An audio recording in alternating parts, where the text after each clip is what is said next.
सोलापूर येथील Indian model school येथे शिक्षण घेत असलेल्या नाझिया वसीम अतार असे तिचे नाव आहे। नाझिया हिला 93% गुण मिळाल्याने आई वडिलांकडून पेढे भरवत तिचे अभिनंदन केले। तसेच कुटुंबातील लोकांनी आणि नातेवाईकांसह पत्रकार क्षेत्रातील काम करणाऱ्या मित्रमंडळींनी देखील तिचे अभिनंदन केले आहे। तिच्या या यशाचे सर्वत्र कौतुक केले जात आहे।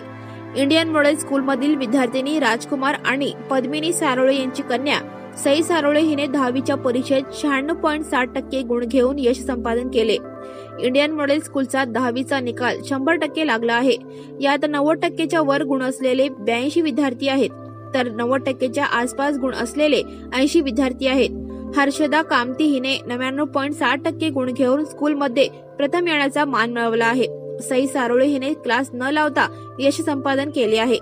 त्याबद्दल तिचे इंडियन मॉडेल स्कूलचे सचिव अमोल जोशी, संचालिका सायली जोशी, प्राचार्य सुजाता बुट्टे, वर्ग शिक्षक जेऊरे शिर्षीकर यांनी Subscribe now and press the bell icon. Never miss an update.